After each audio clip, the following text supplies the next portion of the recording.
दिल्लीतील ज्या जहांगीरपुरी भागात दंगल झाली होती तिथं आता प्रशासनानं बुलडोजर फिरवायला सुरुवात केली आणि या परिसरातल्या अनधिकृत बांधकामांवर कारवाई सुरू झाली आहे। गेल्याच आठवड्यात हनुमान जयंतीच्या दिवशी जहांगीरपुरीतच हिंसाचार झाला होता आणि त्या अनुषंगानं आजच्या कारवाई दरम्यान पोलिसांचा मोठा फौजफाटा ठेवण्यात आलाय। 9 बुलडोजर, 400 पोलीस कर्मचारी तसंच निमलष्करी दलाचे काही जवान असा मोठा फौजफाटा प्रशासनानं घटनास्थळी उतरवलेला आहे। सरकारी जमिनीवर उभी असलेली घरं आणि दुकानं पाडण्याचं काम युद्धपातळीवर सुरू आहे। वरिष्ठ पोलीस अधिकारी आणि पालिका अधिकारी जहांगीरपुरीमध्ये स्वतः हजर आहेत। यूपी नंतर आता दिल्लीत सुद्धा बुलडोजर फिरवायला सुरुवात झालेली आहे। बुलडोजरचा वरवंटा एका अर्थानं फिरवायला सुरुवात झालेली आहे।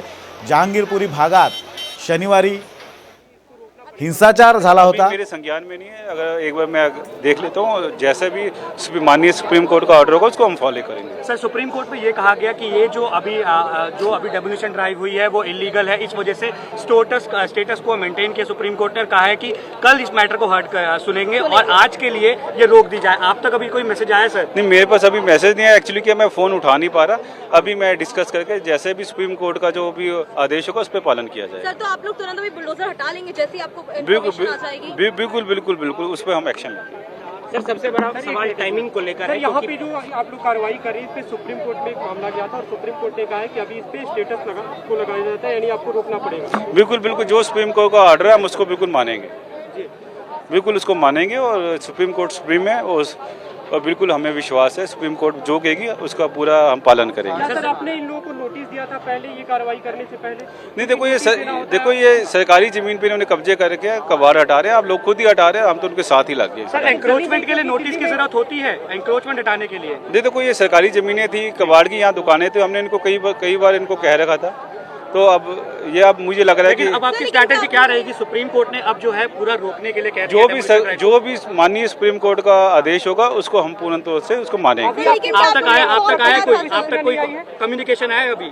नहीं, अभी मैं अपनी अधिकारियों से बात करता हूँ, उनको हो सकता है कम्युनिकेशन आया हो। कमिश्नर भी क्योंकि यहीं पे है, तो कोई तो मैं अभी आपसे फ्री होकर कमिश्नर साहब को बुलाता हूँ, बिल्कुल उसको रुकवाता हूँ मैं। सबसे बड़ा सवाल टाइमिंग को लेकर है, क्योंकि दिल्ली बीजेपी के प्रदेश अध्यक्ष ने आपको चिट्ठी लिखी, उसके बाद आपने इस कार्रवाई की अनुमति दी है। नहीं, देखो ऐसा है, ये कार्रवाई तो पहले भी होनी थी। यहाँ के जो लोग थे बहुत परेशान थे, क्योंकि जमीनों पे कब्जे हो रहे थे, निकलने में आने जाने में जो ट्रैफिक जाम हो रहा था, उसी जो चीज़ों को दूर करने के लिए हमने ये एक्शन लिया। कार्रवाई को क्योंकि हिंसा के बाद के सेक्शन से देखो ऐसा है कि ये देखने का अपना एंगल है, आप किस एंगल से देख रहे हैं, मगर हम तो जनता के हित के लिए हम हर एरिया में ऐसा काम करते हैं। आज भी जहांगीरपुरी उसी का एक पार्ट है। सर, कई पार्टियां इसका विरोध कर रही है और कह रही है कि इससे बदले की कार्रवाई है भाजपा की और एक धर्म विशेष को टारगेट करके। नहीं, देखो ऐसा है कि हमारे मन में कुछ ऐसा भाव नहीं है, ना कोई हमारी इंटेंशन है, क्योंकि एमसीडी ने एमसीडी का काम करना, या राजनीति वाली कोई ऐसी बात नहीं है। बात करेंगे कि कोई सुप्रीम कोर्ट से नहीं, जो भी सुप्रीम कोर्ट का जो ऑर्डर होगा उसको हम फॉलो करेंगे। इसके बाद क्या कुछ आप लोगों का कदम होगा? सुप्रीम कोर्ट अगर इस स्टेटस को लगा देता है नहीं तो हम इसको रोकेंगे फिर। मेयर लाइव ठीक, इसको रोक देंगे सुप्रीम? बिल्कुल 100% रोकेंगे। सुप्रीम कोर्ट की तरफ से जो भी सूचना आती है आपके पास, उसके बाद बिल्कुल सुप्रीम कोर्ट के ऑर्डर का पूरा फॉलो किया जाएगा। अभी कमिश्नर से कोई बातचीत नहीं, अभी आपसे फ्री होकर तभी कमिश्नर साहब से बात करूँगा। देखिए एमसीडी के अधिकारी और ये बात करें सर। इकबाल जी दिल्लीच्या महापौरांची प्रतिक्रिया आपण पाहतोय। या कारवाईबद्दल प्रश्नचिन्ह उपस्थित केलं जात आहे। शनिवारी हिंसाचार घडल्यानंतर आत्ताच या कारवाईला मुहूर्त का मिळाला,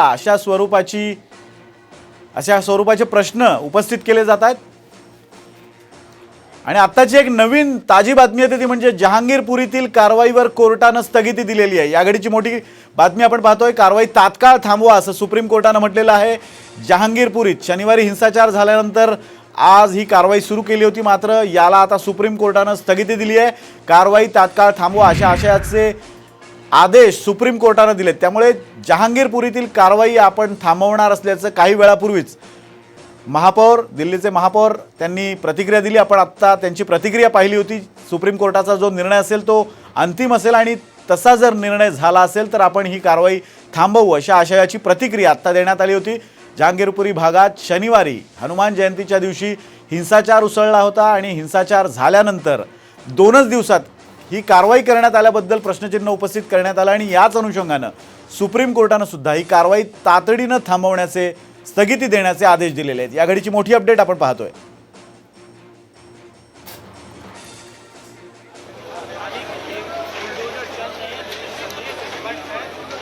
आपण पाहतोय कारवाईला सुरुवात झाली होती त्यावेळेला नेमकं दिल्लीचे पोलीस कमिशनर काय बोलले होते आणि महापौर काय म्हणाले होते आपण पाहूयात।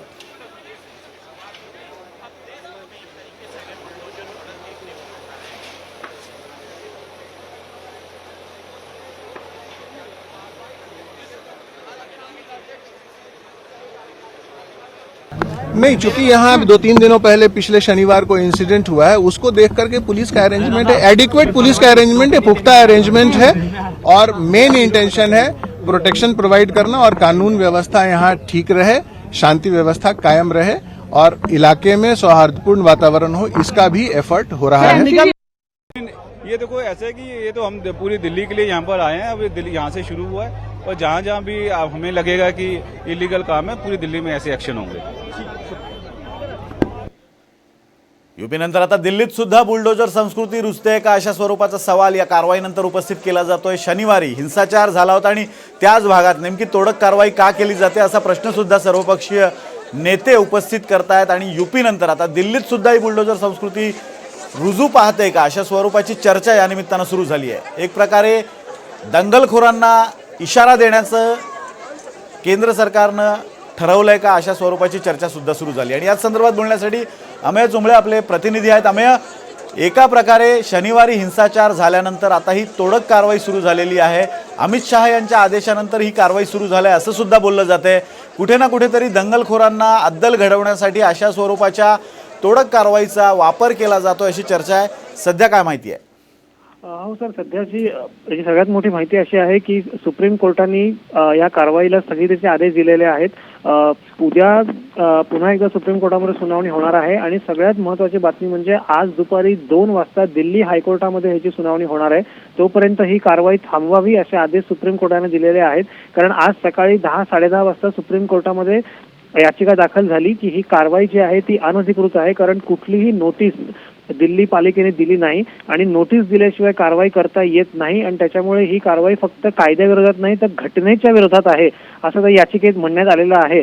आता कोर्टाचा निर्णय यायला थोडासा वेळ लागू शकतो, पण तात्पुरता उपाय म्हणून सुप्रीम कोर्टाने ही कारवाई तातडीने थांबवा असे आदेश दिलेले आहेत आणि त्यानुसार आता ही कारवाई येत्या काही मिनिटात थांबेल अशी अपेक्षा आहे। अगदीच काही वेळापूर्वी आम्ही या संदर्भात महापौरांनी सुद्धा भाष्य केलं होतं आणि आपण आत्ताच त्यांची प्रतिक्रिया पाहिली होती। पण मी दुसरा एका मुद्द्याकडे तुझं लक्ष वेधतो किंवा त्याबद्दल माहिती अपेक्षित आहे की शनिवारी या सगळ्या जहांगीरपुऱ्यात हिंसाचार झाला होता। हनुमान जयंतीच्या दिनी हा हिंसाचार झाला होता आणि त्यानंतर ही कारवाई केली जाते।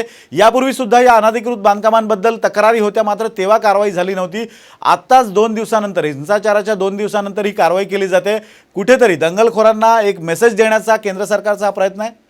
हो, निश्चितच जर का आपण पाहिलं की केंद्रीय गृहमंत्री आणि भाजपचे माजी अध्यक्ष अमित शहा यांची जी प्रतिमा आहे, जी इमेज आहे ती म्हणजे ॲक्शन ओरिएंटेड आणि डॅशिंग अशी राहिलेली आहे आणि दिल्लीमध्ये एवढा मोठा हिंसाचार होतो आणि तोही हनुमान जयंतीला होतो हे केंद्र सरकार खपवून घेणार नाही। ज्या शहरामध्ये संपूर्ण केंद्र सरकारचं पूर्ण एस्टॅब्लिशमेंट आहे, जिकडे सगळं आस्थापन आहे, तिकडे ह्या घटना आम्ही सहन करणार नाही असा मेसेज हा देण्याचा प्रयत्न सुरू आहे। आणि सर, आपण जर का पाहिलं तर फक्त दिल्लीत नाही पण मध्य प्रदेश असो, यूपी असो, इथेही अशा घटना आता वारंवार घडू लागलेल्या आहेत आणि ह्याच्यामध्ये राजधानी दिल्लीमध्ये आपण जर का मनात आणलं तर काही तासामध्ये या दंगलखोरांना अद्दल घडवू शकतो। त्यामुळे कोणीही हिंसाचार करू नये, तशी हिंमत करू नये असा मेसेज ह्याच्यानं देण्याचा प्रयत्न आहे। आणि दुसरा एक महत्त्वाचा मुद्दा असा आहे की आपल्या देशामध्ये दरवर्षी कुठे ना कुठे निवडणुका सुरू असतात। आता याही वर्षी गुजरातमध्ये निवडणुका आहेत, महाराष्ट्रामध्ये पालिका निवडणुका आहेत, दिल्लीच्याही पालिकेच्या निवडणुका होणार आहेत आणि या सगळ्या पार्श्वभूमीवर हा कुठेतरी त्यांच्या व्होट बँकला, त्यांच्या मतदारसंघाला, त्यांच्या कॉन्स्टिट्युएन्सीलाही हा मेसेज देण्याचा प्रयत्न आहे। जी बीजेपीचा जी कॉन्स्टिट्युएन्सी आहे, त्यांची जी व्होट बँक आहे की दंगलखोरांची जी कारवाई किंवा त्यांची जी आगळीक आहे ती आम्ही खपवून घेत नाही। अगदी आम्ही या सगळ्या अपडेट्स बद्दल धन्यवाद। याचे अपडेट्स आम्ही तुमच्याकडनं घेत राहणार आहोत। तुर्तास धन्यवाद। आपण पाहतोय अतिशय महत्त्वाची अशी ही अपडेट दिल्लीतून येते। शनिवारी हिंसाचार झाल्यानंतर आता तोडक कारवाईला सुरुवात झाली आणि त्यात आणखी एक ताजी बातमी अशी आहे की सुप्रीम कोर्टानं या कारवाईला स्थगिती दिलेली आहे, कारवाई थांबवण्याचे आदेश दिलेले आहेत। त्यामुळे आत्ता ही कारवाई थांबवण्यात आलेली आहे आणि उद्या पुन्हा एकदा दिल्ली उच्च न्यायालयात या संदर्भात सुनावणी होणार आहे।